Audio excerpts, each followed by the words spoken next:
Welcome to our channel, where we bring you the most intriguing stories from around the globe. In the heart of a small Ghanaian village called Nkinkiam, nestled amidst rolling hills and whispering palm trees, lived a young woman named Afia. She was a vision of beauty with skin like polished mahogany and eyes that twinkled like stars.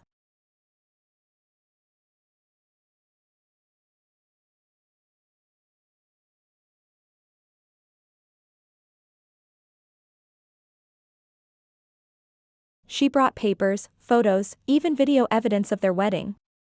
With his help, she opened schools, dispensaries, and shops in the village. Together they invested in their community, making it a better place for everyone. As for Kweku, he learned that true wealth wasn't just about money, it was about the people you shared it with.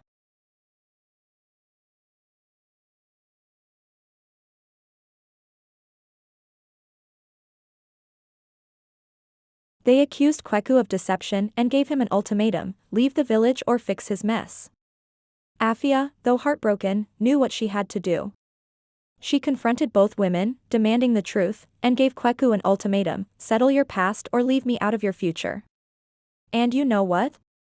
Afia wasn't just a village girl. She was a force to be reckoned with. Kweku, humbled and grateful for Afia's unwavering support, filed for a divorce in Accra and within weeks brought back signed papers. He also exposed that his so-called friend, Abina, had been blackmailing him, threatening to leak private photos unless he gave her money.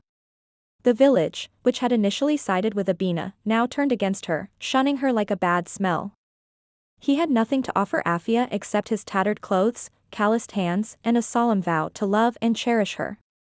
So you can imagine her surprise when 5 years into their marriage, everything changed. First, a brand new mattress appeared in their hut. Then a shiny silver cooking pot. Afia couldn't believe her eyes. She asked Kweku about it, but he just smiled mysteriously and said, "I'm working on something." The village folks started whispering, wondering where Kweku's wealth came from. Some said he joined a cult. Others claimed he was a thief. But nobody knew the truth. And the harsh reality of her family's poverty loomed over her like a dark cloud. Afia accompanied Kweku to the market, where a sleek black Range Rover pulled up beside them.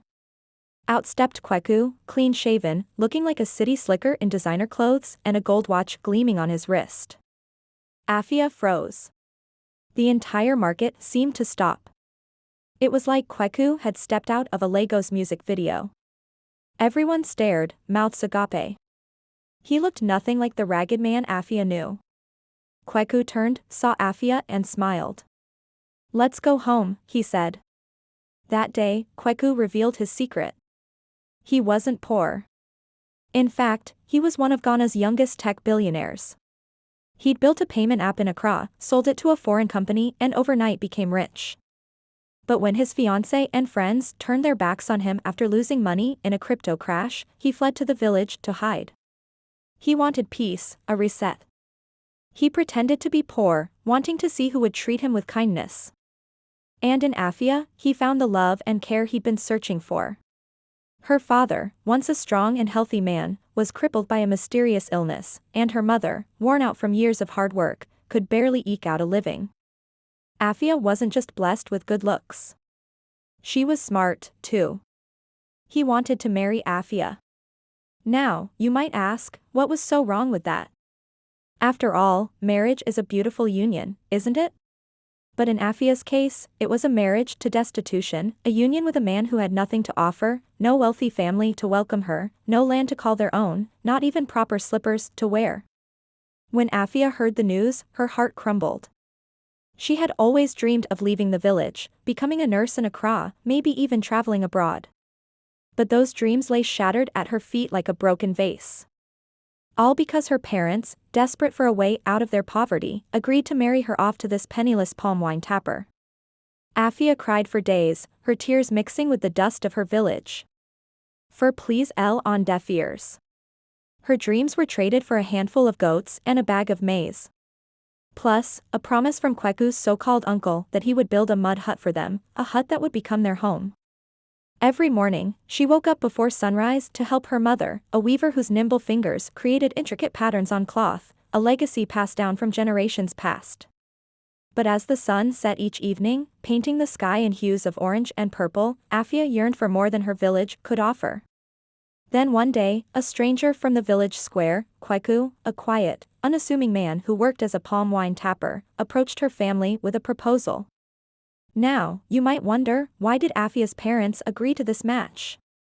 They saw no other option. Then one day, everything changed. Their story took another twist when a woman from Accra arrived claiming to be Kweku's wife. Yes, wife. Not ex, current. In the end, Afia forgave Kweku, but she didn't settle for second best. She built a life with him on her terms.